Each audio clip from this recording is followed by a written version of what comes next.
ห้องปลาลูกกินน้ำเลยกินกินข้าวด้วยพ่อจังยังอ่ะกินข้าวนะกินข้าวน้ำน้องลางเด้อพี่น้องกินข้าวกับน้องลางเด้อพี่น้องเอากินหลายคนก็ย่องเรามาหลายได้พี่น้องน้องลางนี่แล้วเราเป็นคนหนาหักวัสันพี่น้องเนาะยิ้มตลอดเลยพี่น้องเนาะอารมณ์ดีเนาะน้องเนาะถึงว่าสิเมื่อยก็ยิ้มไว้ก่อนเนาะ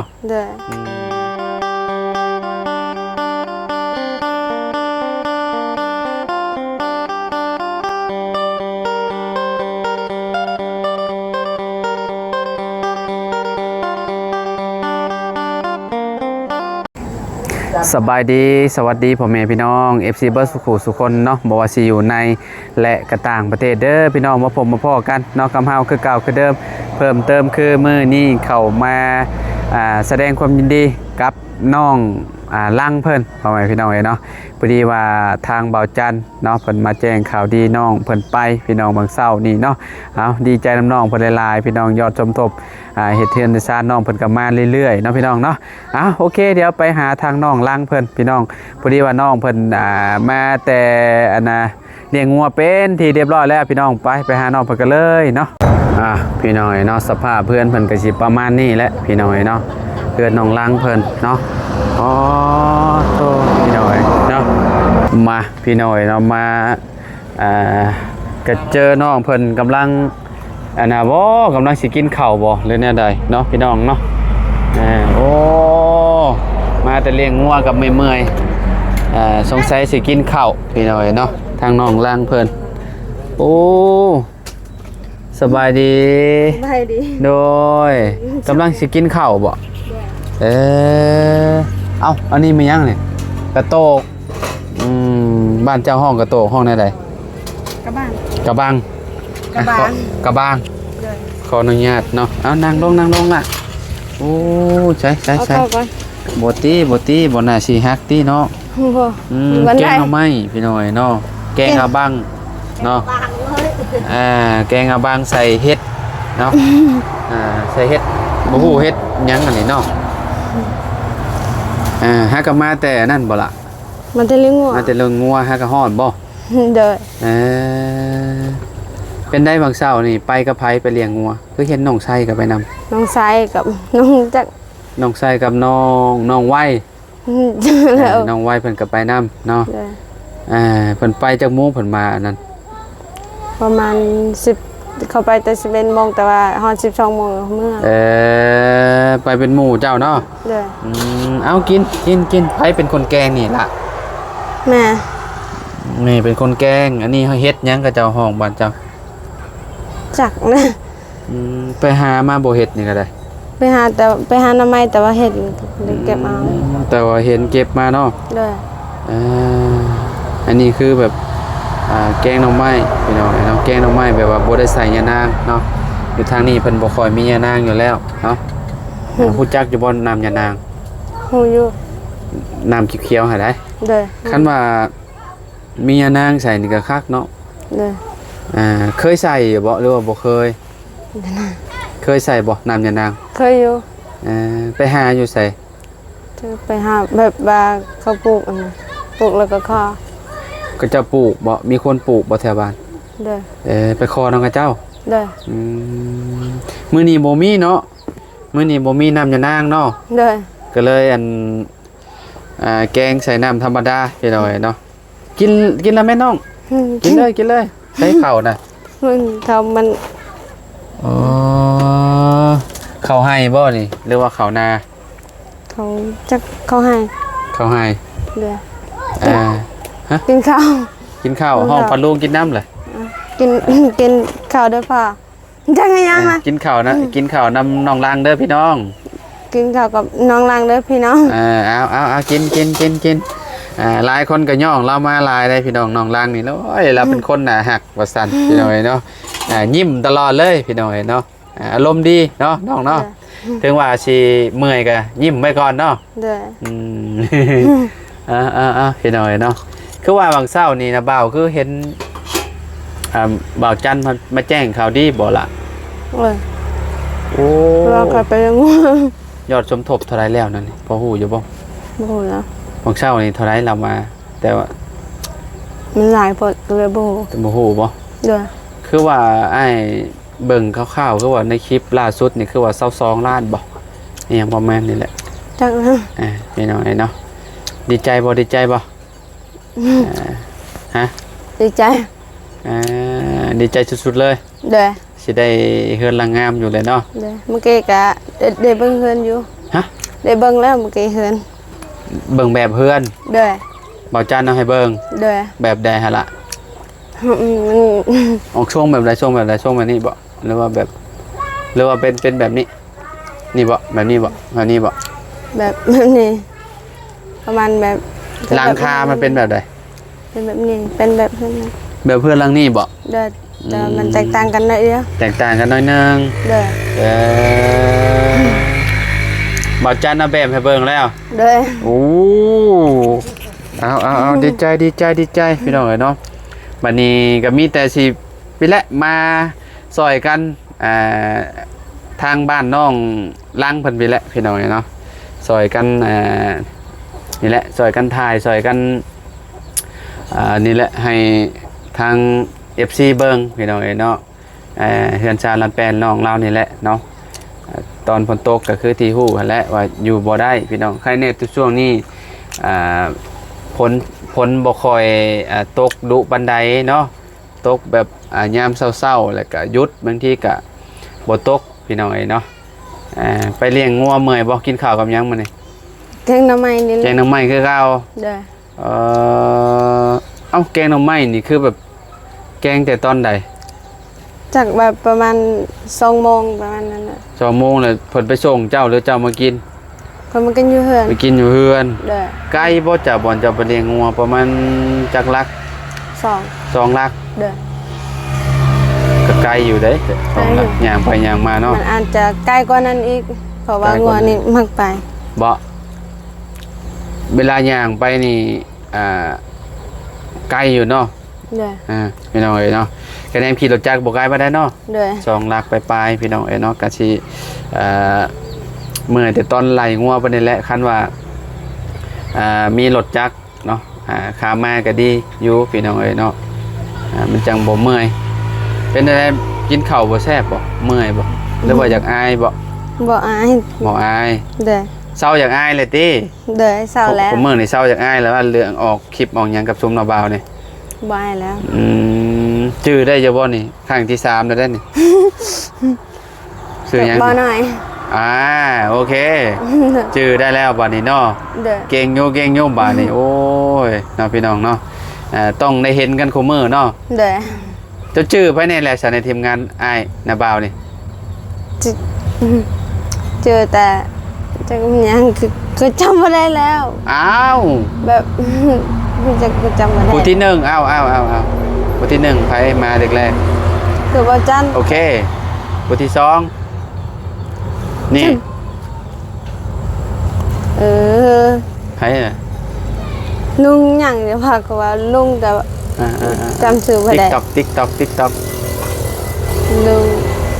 นี่แหละทำพอก่อนจ้ะจำบ่ได้ แม่คอยจำได้แต่ว่าคอยจำบ่ได้แล้ว บอกลุงยังเหรอนี่ โอ้โห บ้านเจ้าห้องยังนี่ แบก หึ สักแบก ชกเบก บ้านเจ้าห้องนวดห้องซกเบกบ่ นวด นวดจำได้อยู่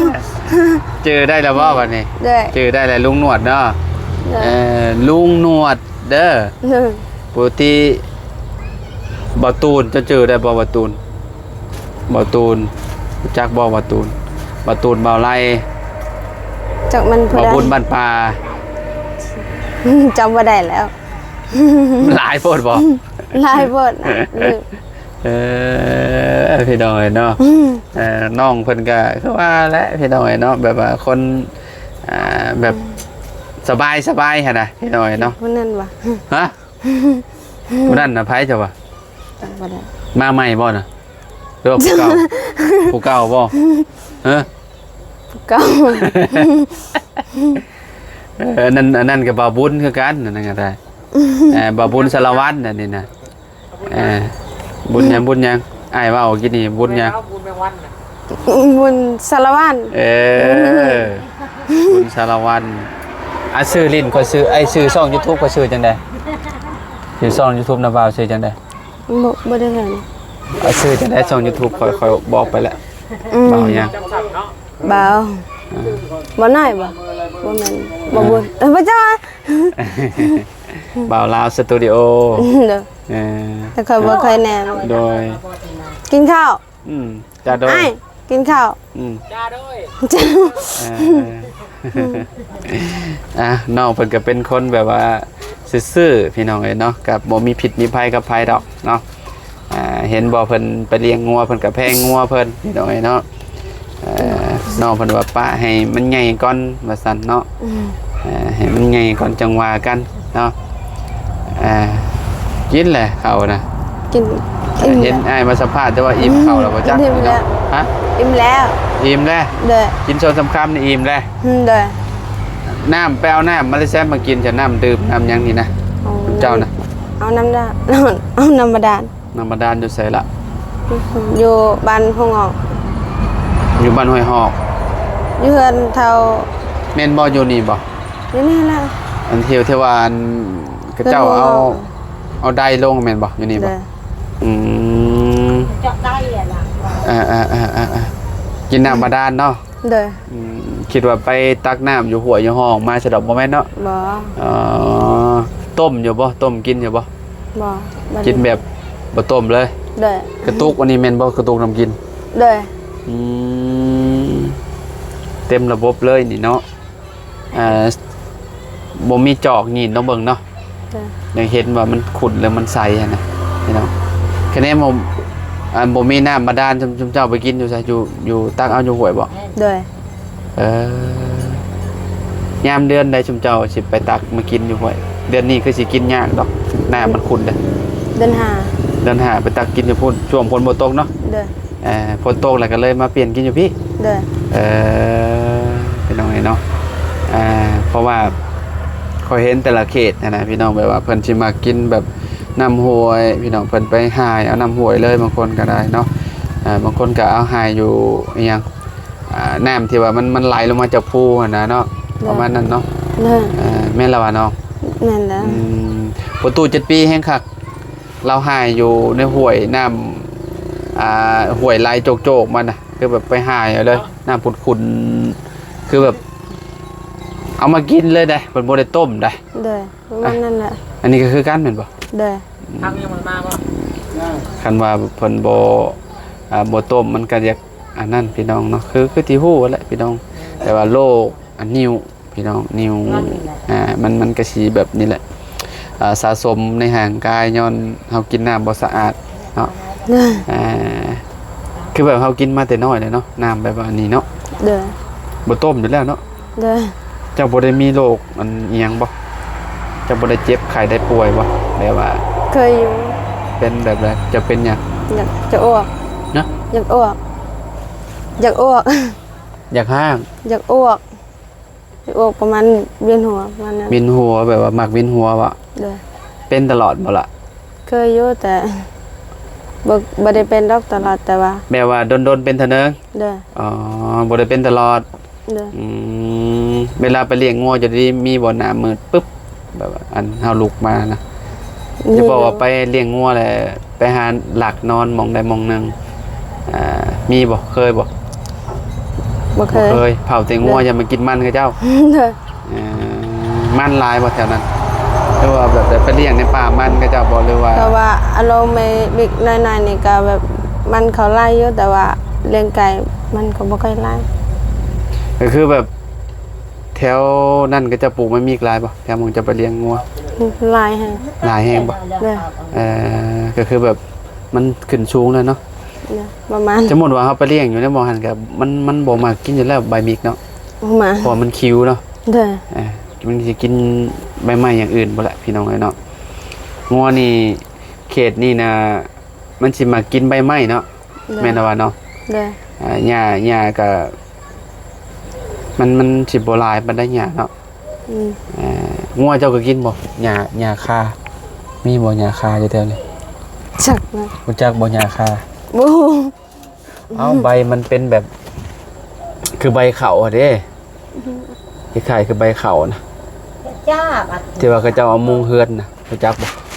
มันกินบ่ กินอยู่ กินอยู่เนาะใบอ่อนมันเนาะ เด้อ อืมพี่น้องเลยเนาะแล้วมื้อนี้ไผออกมาหาเจ้าบ่จัน เด้อ ไผอีก มีแต่จะพอนั้นพอสนใจ พวกใคร พอสน พอน้องชาย เด้อ บ่าวหยัง บ่คง บ่าวโคงโอเคจื้ออยู่เนาะ เดือนละแบบว่า จื้ออยู่เนาะบ่าวบนโคงเนาะ เด้อ อ่าเคยคือว่าแล้วเพิ่นอยู่ใกล้ๆกันเนาะ เด้อ เพิ่นเอาคือว่าน้องชายอันเพิ่นเอางัวมาอันให้เลี้ยงบ่ เด้อ เลี้ยงกับงัวไผงัวพ่อตู้เมื่อวานนี่บ่ เด้อ เพิ่นฝากไว้แต่โดนแล้วบ่งัวน้องชาย เดินแล้ว แบ่งกันคือกันบ่แบ่งกันคือเก่าบ่เรื่องอันมันได้ลูกนะ เด้อ มันได้ลูกก็แบ่งกันแม่นบ่ เด้อ โดยเนาะเนาะพี่น้องเนาะลงกับน้องเพิ่นเป็นเทื่อที่3แล้วพี่น้องนะทางเฮาเนาะคลิปที่3มาผมมาเจอกับน้องลังเพิ่นพี่น้องก็คือเก่าคือเดิมยามแรงๆมาก็ถึกช่วงเรากินข้าวกินอันนี้พอดีเลยพี่น้องทางน้องลังเนาะ เด้อ อิ่มอยู่บ่ล่ะถามมาดิจะว่าจากอ้ายนะบ่าวบ่จักอันนี้นะ อิ่มอยู่ อิ่มอยู่บ่ เด้อเพราะว่ารู้สึกดีใจกันเลยบ่ โอ้ บ่ใครอยากกิน ดีใจ ข้าว ตื่นเต้นเลยเห็นทีมงานเขามาหาบ่ เด้อ ว่ากินตำลังก็ได้เนาะ เด้อ เคยบ่เดิกมากินข้าวหิวข้าว บ่เคย ปกตินอนจากโมงละมื้อ มัน6โมง5โมงประมาณ6โมง7โมงประมาณ 6โมง7โมงเนาะ เด้อบ างทีก็8โมงเนาะ เด้อ ประมาณนั้นเนาะคือสิบ่เดิกกว่าหันเนาะ เด้อ เวลาเฮาไปเลี้ยงงัวมาไม่เมื่อยเนาะ เด้อ พี่น้องเอ้ยเนาะอ้าวบุญวาสนาเพิ่นก็เริ่มมาฮอดจอดเทิงแล้วพี่น้องเอ้ยเนาะทางน้องลังเพิ่นเนาะทางผู้ใหญ่เพิ่นก็มองเห็นเนาะความดุความขยันเพิ่นพี่น้องเอ้ยเนาะอ้ายก็ดีใจนำเด้อ เด้อ เนาะเฮาก็มาถ่ายทำเนาะพี่น้องให้ FC เบิ่งเนาะหมู่คู่หลายคนนั่นแหละพี่น้องซอยกันพี่น้องเอ้ยเนาะซอยกันหลายคลิปพี่น้องเนาะเพื่อว่าเพิ่นมองเห็นพี่น้องผู้ใหญ่ใจดีเนาะเพิ่นอยากเมตตาเนาะอยากซอยเรือพี่น้องเอ้ยเนาะทางน้องลังเพิ่นพี่น้องเอ้ยเนาะโอเคจ้ะเดี๋ยวน้าบ่าวไปปะเลยเด้อ เด้อ จังได้ก็สู้ๆเด้อ เด้อ มื้อนี้ได้กินแล้วบ่น้ำเย็นๆนะได้กินมาแล้ว ไม่กินแล้ว จะน้องไอ้เนาะอ้าวนี่น้าบ่าวเอาให้เด้อให้ล้างไปซื้ออันน้ำกินนั่นล่ะเด้อ เด้อขอบใจเด้อ เนาะให้น้องเพิ่นไปซื้อน้ำเย็นๆกินเนาะไปซื้ออยู่ไสหาน้องล้างน้ำกินน่ะ จะไปซื้ออยู่บ้านอลัง ซื้ออยู่บ้านอาลางซื้ออยู่ห้านน้องไซก็ได้ห้านน้องไซก็มีเบิดทุกอย่างเลยบ่อึดเลยมีหยังก็ได้เด้อ เด้อ ใกล้ๆกันนี่ดอกพี่น้องขี่ไปแป๊บเดียวก็ฮอดพี่น้องเอาเงินให้น้องเพิ่นถ้าบ่อยากก็บ่เป็นหยังเนาะเจ้าก็เก็บเงินเมียนเด้อ เด้อ เอาไว้ซื้อบัตรเติมเงินบ่หรือว่าอิหยังก็ได้มีบ่โทรศัพท์ บ่มี ฮะ บ่มี โทรศัพท์เจะบ่มีบ่ เด้อ บ่ว่าบ่มีโทรศัพท์ บ่มี บ่มีแต่เฮิงล่ะหรือว่าจังได๋ โทรศัพท์มันแบบว่าตายแล้ว ตายแล้วจักเดือนแล้ว เล่นแบบเล่นอีหยังก็บ่ได้ มันพังแล้วบ่ เด้อ พังได้จักเดือนแล้ว โอ้ยโดนแล้ว โดนแล้วเนาะบ่ได้ลิ้นโทรศัพท์เลยเนี่ย เด้อ บ่ ได้เลย ขาดจากโลกภายนอกเลยจ้ะเนาะ เด้อ บ่ได้มีโทรศัพท์ใช้เนาะ เด้อ ตื่นมาเช้ามาแล้วก็ตอนเช้าไปเลี้ยงงัวตอนแรงเอางัวเข้าคอกแล้วก็มาเฮือนแล้วก็กินข้าวกินหยังแล้วก็เตรียมตัวนอนเท่านั้นเนาะ เด้อ บ่ได้มีหยังหลายเนาะ เด้อ พี่น้องเอ้ยเนาะชีวิตเพิ่นบ่ได้มีหยังเลยโทรศัพท์ก็บ่มีใช้เนาะในใจก็อยากลิ้นคือหมู่คือคู่แหล้วเนาะโทรศัพท์เนาะ เด้อ ไปเลี้ยงงัวก็ได้อัปเดตอัพยังถ่ายรูปกับงัวเนาะน้องลังเนาะ เด้อ โอเคสานาเบาเนาะไปปลาแล้วสบายดีตลาด ส แล้ว บายดีเด้อ พี่น้องเนาะ จังได้ก็เป็นกำลังใจให้ทางน้องลังและครอบครัวเนาะขอไม้เด้อล่ะเด้อเนาะเพิ่นมีข่าวดีมาเรื่อยๆพี่น้อยเนาะอีบ่โดนได้นี่เนาะสิได้เฮือนหลังงามอยู่ได้นี่น้องลังนี่เนาะเดี๋ยวผลบ่หัวซะแล้วน้องลังเอ้ยเนาะเอาไว้พบไปเจอกันใหม่พ่อแม่พี่น้องเอ้ยเนาะทางเฮาก็สิขอโตแล้วพี่น้องพบพ้อกันเนาะคลิปหน้าบ่เด้อพี่น้องเด้อเนาะเอาสำหรับคลิปไปแล้วสบายดีเด้อโตเด้อสบายดีเด้อโดยพี่น้องเอ้ยเนาะ